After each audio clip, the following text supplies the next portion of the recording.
my Disney princess. I do get to watch the show with her.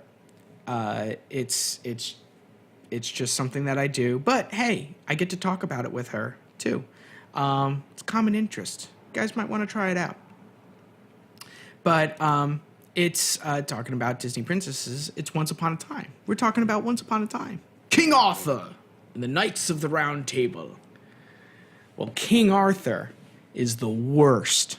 I hate King Arthur. But I love what they're doing with King Arthur. Everybody knows the story of King Arthur and the Knights of the Round Table. They even mention that in Once Upon a Time, how King Arthur is such a legend in every realm, in every world, that the King Arthur that we actually know, that we actually learn about, and that we start to know, I believe that story more than I believe any of the other stories of King Arthur. And I gotta say, King Arthur is the worst. The absolute worst. We find out in this episode that we saw that when King Arthur first pulled the sword from the stone, the sword was incomplete. So the prophecy of King Arthur being the greatest king of all time, because he has Excalibur, well, there really wasn't a asterisk next to that prophecy saying, but if you only have half the sword, you're only kind of like half cool. So what he decides to do, obviously, instead of putting the sword back in the stone and just saying that he didn't find it, he decides that he needs to be the one who takes this broken kingdom and make it into the great Camelot that we all know and love. So what does he do? He lies. He walks around with a half-assed sword, and he claims that he is the king of this broken kingdom, and then kind of goes mad because he wants to find this sword.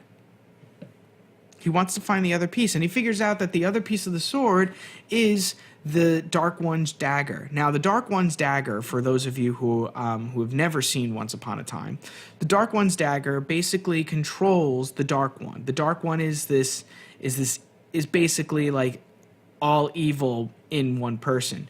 For most of the show, it's been Rumpelstiltskin. But in the end of last season, Rumpelstiltskin lost the power because his heart became too dark, and Emma Swan becomes it. Hence why Once Upon a Time this season is called Dark Swan.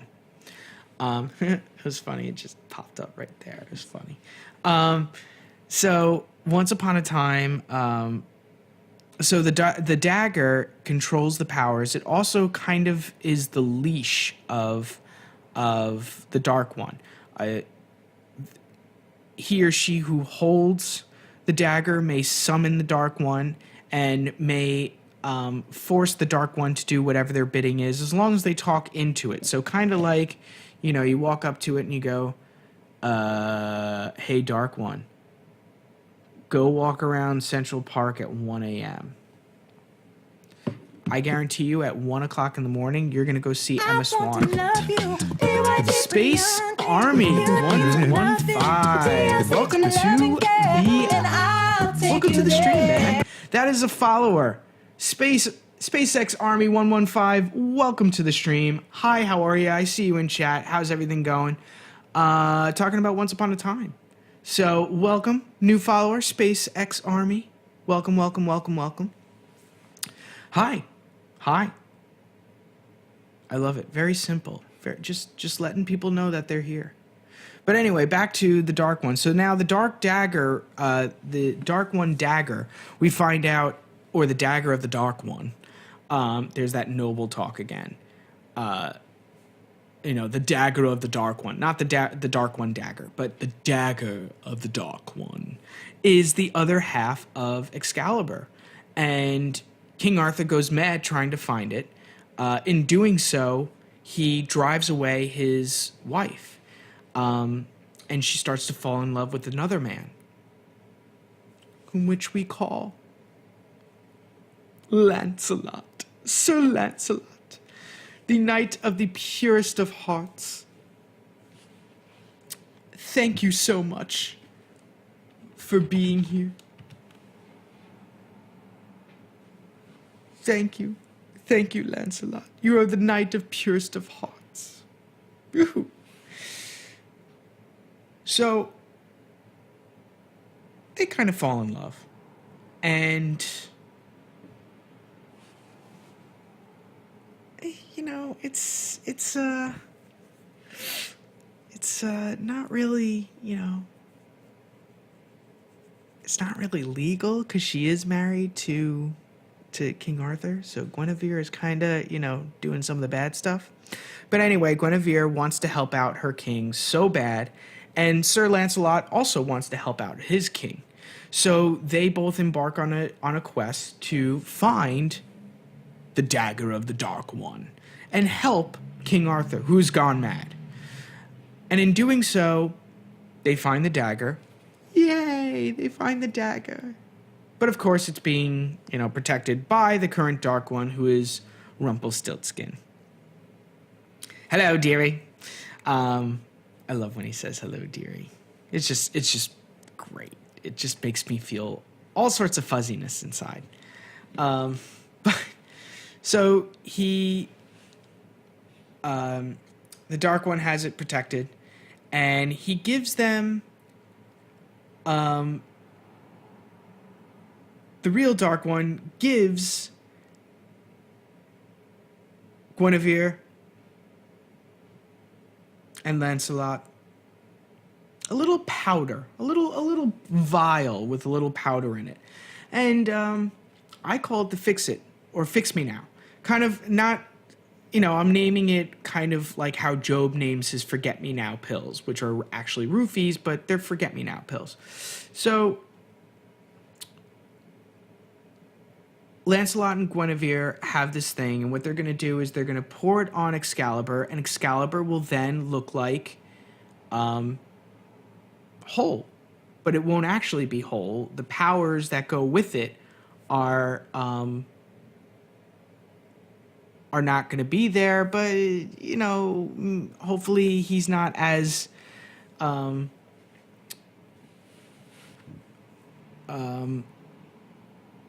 hopefully his madness will cloud the fact that he is that he has a fake sort of Excalibur. That's what I was trying to get at. And in doing so, he discovers the love that King Arthur discovers the love of Sir Lancelot and Guinevere, and unfortunately discovers their plot to trick him into thinking that the sword was real, and decides to use the Fix It Now powder and on Guinevere, and quote unquote fixes her. Now, it's kind of rough to say that he fixes her, but what he basically does is he hypnotizes her to believe that she does not love Lancelot, but she will always love and always serve her king.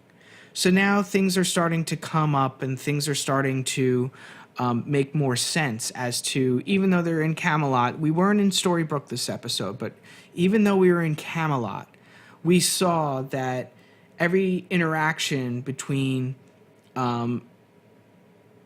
David, Mary Margaret, and King Arthur and Guinevere, Lancelot was considered a terrible person. Now, by both of them, not just by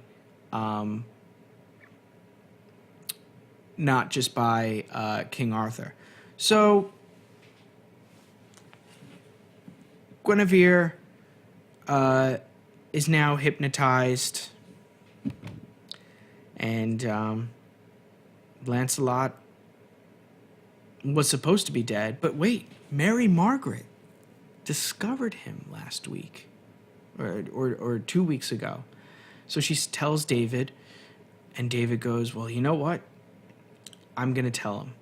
So they try to do this whole thing where they recreate the journey to go get the dagger of the Dark One. And lo and behold, they trick King Arthur because they knew he was mad. They knew he was mad. So they trick King Arthur. King Arthur then tricks them and puts the fix-it-now stuff on them. So now they're following King Arthur. Lancelot lands himself back in jail again. And we find out that there's someone else who's jailed down there. A woman who we've met twice before. And a woman whom which is not a fan of King Arthur. And we find out anyone who's not a fan of King Arthur is a friend of mine. And that's Merida from Brave. So Once Upon a Time is bringing back and bringing in a character with whom is not one of Disney's strongest characters. However, I think in this show, she's going to rock it. She's going to really do a great job. I believe this tonight's episode of Once Upon a Time will feature more Merida, because we do see that Dark Swan in Storybrooke has Merida and wants to use Merida because she wants Gold, Mr. Gold, who was awoken from his coma, to be the hero to help Dark Swan get Excalibur. Basically, Dark Swan is the King Arthur of Storybrooke. Pretty cool. Pretty cool. I'm liking it. I'm digging it. I'm digging it.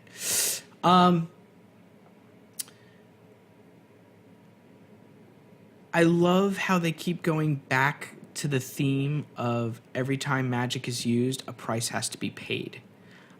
It's a standing theme. The Dark One says it nearly all the time. And now the voice in her head, who is the Rumpelstiltskin from The Enchanted Forest, is in Emma Swan's head. Almost said Emma Stone, but it's actually Emma Swan. And he's the reason why she will eventually turn to the dark, full-on Dark One side. Not the dark side. She's not going to be a Sith Lord. She's going to be the Dark One side. So,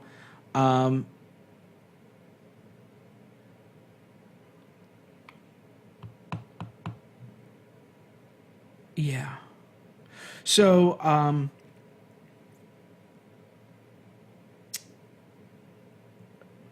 this leads to another character trying his damnedest to help and to kind of not fully lose Emma to the dark side, and that's the love of her life, Hook, or Killian. Stupid name. He's Hook. It's Captain Hook. Captain Hook loves Emma, and Emma loves Captain Hook. And Hook will do anything he can in order to make sure that his love does not become the Dark One. I mean, Belle tried it too with Rumpelstiltskin, but I think Rumpelstiltskin was a little too into it. However, Emma, she's new at this Dark One thing. She can hold it out.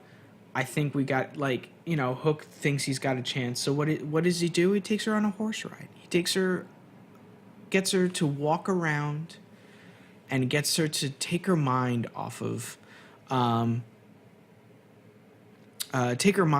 being the Dark One, so she doesn't have to see the Rumpelstiltskin, because that's what's getting to her, is seeing this Rumpelstiltskin character make her do these bad things and make her use magic in which, again, she has to pay a price. So Hook tries so hard to overpower the good, to overcharge it, not overpower it. He wants to overcharge the good in her to overpower the bad in her. And for an instant there, he had it. Now, they were in a flower field, and these flowers were the same kind of roses that King Arthur would always get Guinevere. Now, I don't know if these roses have a significant type of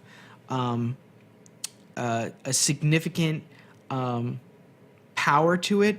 I don't know if it's kind of like the poppy fields in The Wizard of Oz that made all of the characters fall asleep. But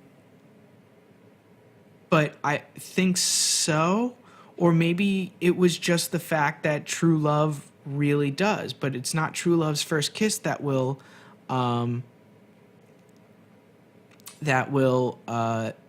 save Emma from being the dark one, but maybe an actual true love feeling. So we hope Hook keeps doing what he needs to do, and we obviously know because they keep going back to Storybrooke, and the whatever the time lapse was between them. But we know that at some point Emma fully takes on the Dark One, and she becomes full-fledged Dark One. Once Upon a Time is doing kind of the same thing that How to Get Away with Murder's doing, with the whole, like, we're showing you kind of into the future, but we're also bringing you to the past, so you kind of know what's going on both sides. Interesting. Love it. Interesting. And it's working out well.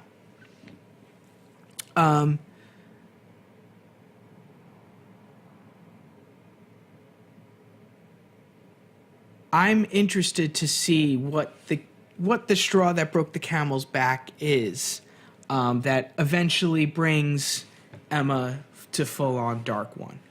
I'm so interested to see what it is. Is it something that Captain Hook did? I would want to say no, but because nobody has their memories, including Emma, I'm assuming that we can assume anything, because Emma does not know what happened, or maybe she's not telling Captain Hook. And Captain Hook doesn't remember. It's interesting. It's interesting. Very, very interesting to see and learn about all this. Anyway, I'm a huge fan of it. I'm absolutely a huge fan of it. And also we get to see how far King Arthur is willing to take. How far King Arthur is absolutely willing to take this newfound power of Prince Charming and Snow White. They have taken the Fix It Now powder. The last of it was used on them. And now Regina and Robin Hood are basically on their own. And Henry. I mean, Henry's old enough, and he's also the writer. So Regina, Robin Hood, and Henry are just going to have to figure out how to identify what's wrong with Snow White and Prince Charming, and B, how to fix it. And in that case, fix everything. They'll be able to fix Guinevere. They'll be able to fix the Camelot, and in doing so, maybe be able to fix Merlin, because Merlin is still a tree. Merlin and Dopey are still trees. You know, like weird trees. So we'll hopefully find out more tonight. Judging by the previews for tonight's episode, which is on right now. So I know a lot of people are scamping out to go check that out. But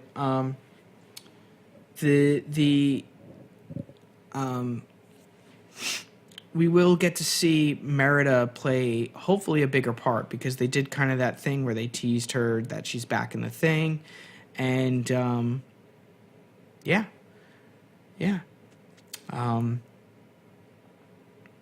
I actually, at the end of the episode, I didn't catch that when Dark Swan was releasing Merida from her kind of makeshift jailing, that when she said, "I have a coward that needs training,"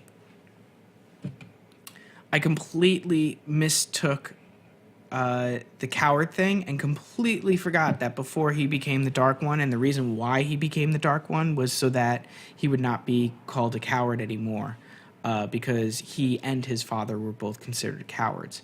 So I really didn't put that together.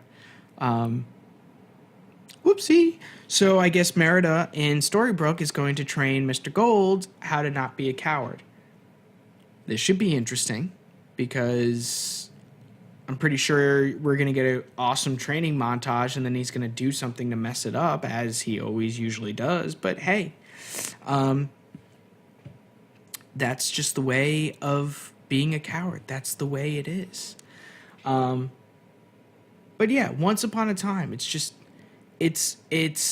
doing what it usually does, and it's just taking those characters that you love and you think are wholesome, and in this case is a tale of I would like to say tale as old as time, but this isn't fully Beauty and the Beast. But it's one of the best tales ever told, and they're taking a spin on it. They're completely throwing out the original story and making it their own, and I think it's awesome. I think they're taking a very creative route with it, and just like actually in thinking about it, the different way that Once Upon a Time likes to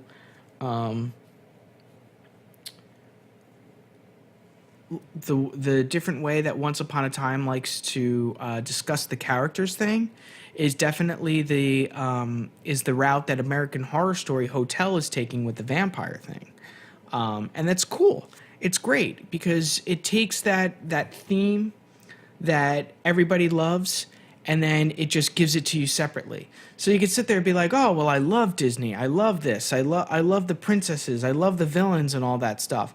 And then it just gives you a completely different story. So you're sitting there like, all right, this actually feels like it could happen. This feels like it's something real. So I'm down. I'm down for it. I'm down. But yeah, let me know what you think about this show and all shows that you hear on The New Nerd in Town. I so happy that I started mentioning that someone mentioned to me actually to start doing podcasts, because I was thinking about doing that, but then I thought it might be a little weird, and then I don't know why I thought podcasting and only hearing my voice would be weird, but in turn, streaming live and seeing myself in video form and hearing myself talk is not weird. I don't know. Do I have a vanity issue? I believe so. But I'm excited to be doing basically like a simulcast. And again, I'll try to get these podcasts up on iTunes as quickly as possible. It's something I got to figure out, but it's something that we as a community can get together. Also excited to make an announcement of sorts. I fixed my PC. I can now play games and stream at the same time. So on nights that I'm not really that busy, maybe I'll stream some games. Maybe we'll do a little bit of horror games or something like that. Super excited for Star Wars Battlefront to come out. Yeah, please. To come out with The Force Awakens. Doy. So excited to do that. Also, huge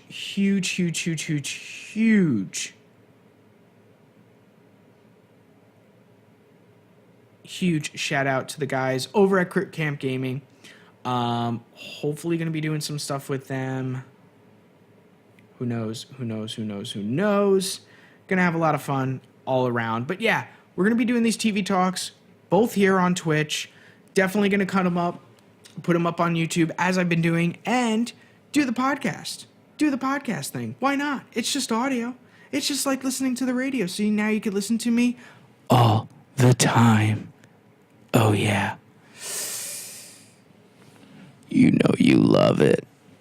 So, ladies and gentlemen, boys and girls, children of all ages, I want to say from the bottom of my heart, I know I'm ending a little early tonight. It's only about 10 minutes early I'm ending, but it's quite all right.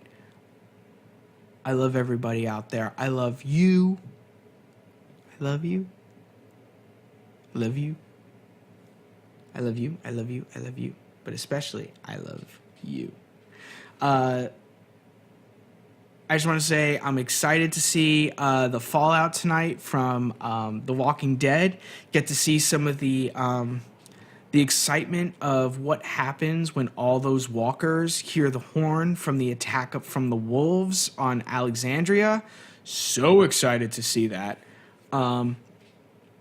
Also, get to see some, training action between Merida and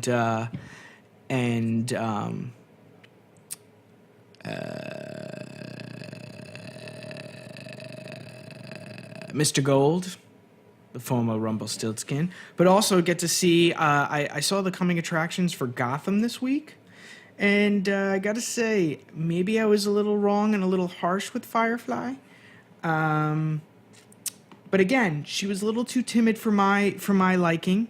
In fact, you know what? Let me throw up some of my social stuff. So that the people watching live can see where they could get at me. But I'll tell you in a second. But Firefly, she's looking like she's going to be a little bad A action coming from Firefly, and I think that's all because of Selena Kyle. I really like this Selena Kyle in Gotham. I can't say I love her because she's a little underage. Just a little bit, but I just got to say that I think that this actress is tremendous, and I think she's doing a great job. And we'll see how Firefly is going. We'll also get to see some updates from The Flash. We'll see how Jay Garrick is doing with all of his scientific experiments, see what other kind of metahumans they could throw at us this week on The Flash, and see what happened in that iconic or that episodic final scene that happened at the end of Flash. But as always, I'm always here every Sunday and Wednesday, or as many Sundays and Wednesdays as I can, 8 p.m. Eastern Time, watching TV Talk with the new nerd in town. Follow me on Twitter at the new nerd, the letter N, town. Find me on Facebook, facebook.com/the new nerd in town. YouTube, just type in the new nerd in town. I tag it every single time. And if you want to watch my past broadcasts or watch me live, I'm on twitch.tv/the new nerd in town.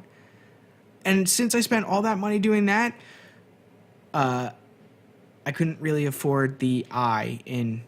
So again, Twitter is at the new nerd in town, but feel free to hit me up on any of those. Leave comments, leave something in chat while I'm doing a show live. Even just drop in to say hello. Thank you again, SpaceX Army 115, for hitting that follow button. It's a little heart.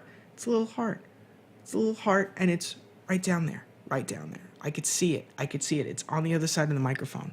It's like right down there. It's right down there. Yeah, just hit the follow button. Tell your friends about it. We talk TV shows all the time. I just want to say I love everybody out there, but I especially love you. And everybody have a great evening. Enjoy the TV shows that you enjoy. Maybe we'll do a special Halloween episode. Let me know some of your favorite Halloween episodes of your favorite shows. But I am the new nerd in town, and I just want to say thank you so very much for being out there and for watching TV and for making these TV shows out there for me to watch and for watching me talk about these TV shows. And I'll see you on Wednesday, 8 p.m. Eastern Standard Time. Don't miss it!